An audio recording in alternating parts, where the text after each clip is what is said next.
It takes a special kind of student athlete to play on the collegiate level, and a lot goes into the process to become one. This morning, Fox 43's Evan Brooks helps break down what goes into college recruiting in part 1 of our college sports recruiting series.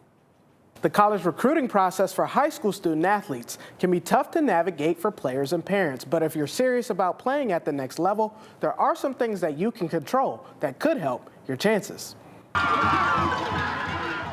We congratulate all of these young men and women and thank them for their commitment to our school district. Congratulations. For high school student athletes to get to signing ceremonies like these,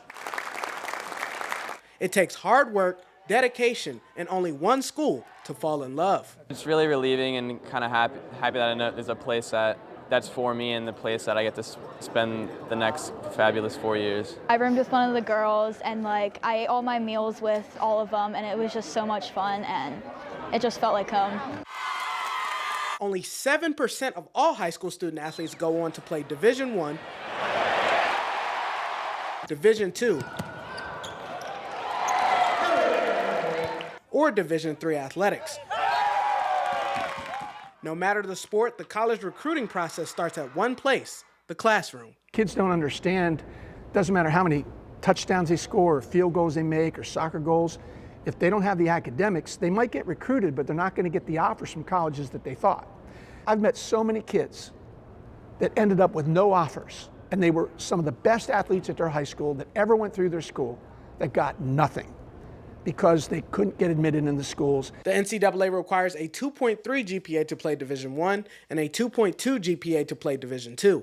SAT test scores could still be required to gain admission to any school. Manheim Township head football coach Mark Evans serves as the school's NCAA liaison. His message is consistent with every student athlete. Recruiting with the NCAA is obviously you have to have the grades. When I put a transcript out for a coach, if he's giving it back and says, hey, kid's a heck of a player, but I can't recruit him because he doesn't have grades. So they go hand in hand. Of course, many student athletes strive to make it to the next level. As you look at your college prospects, being realistic is a key part of the process.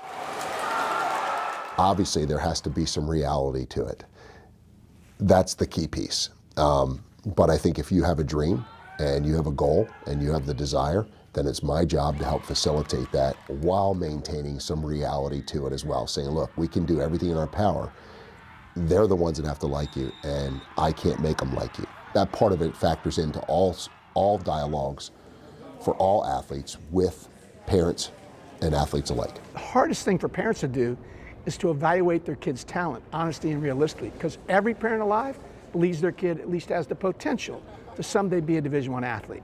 But the fact is, there's one or two of those kids at any high school in the country. But 80% of all athletic opportunities come from Division III, NAI, and junior college. So there's a lot of opportunities other than Division I, Division II. It's not just playing, it's doing all the film and then reaching out and becoming adults, really, because they are then talking to the college coaches for the first time, and it's a stressful process for them. Just here in Pennsylvania alone, there are 83 total universities on the Division II and Division III level.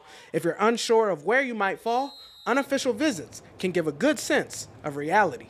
When you go on that visit, I want you to go see a practice. So if your son or daughter plays volleyball or basketball, as these kids come off the court, I want you to shake their hands, and if you're getting a neck cramp looking at them as they go by, that's a sign from above.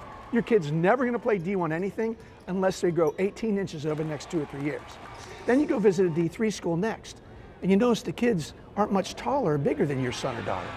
Now you found your kid's comfort level. And if you think schools are overlooking your talent, try a recruiting camp and see how you stack up.